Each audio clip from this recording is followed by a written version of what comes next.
This video is not intended for children under the age of 13. Viewer discretion is advised.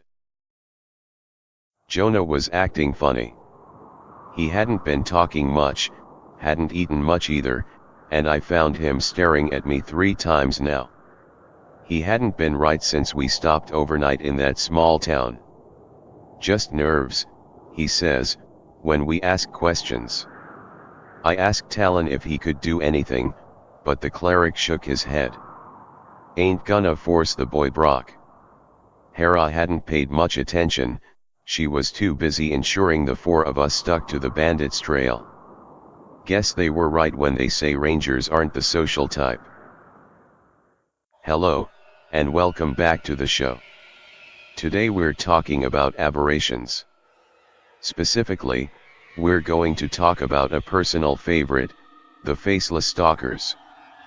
Faceless Stalkers, like most aberrations, are not creatures of the natural world. Rather, they are a genetically crafted race of intelligent bioweapons created by the aboliths. In the alien Algolthu language, the language of the aboliths, they are known as Yugotholes. In their true forms, Yugothole are a dark crimson mass of rubbery flesh in the approximate shape of a man. Their bodies, while humanoid in shape, completely lack facial features or a skeletal structure. The pliancy of its flesh is completely inhuman, and it is physically impossible to move the way they can. Despite their lack of a skeleton, they still possess vicious claws. Originally weapons against the early humanoid empires, they were used as infiltrators to collapse them from within. They accomplished these feats with their natural ability to shapeshift. A healthy Yugothole can assume the form of any humanoid, but requires 10 uninterrupted minutes to alter its body. If this transformation is painful, we do not know.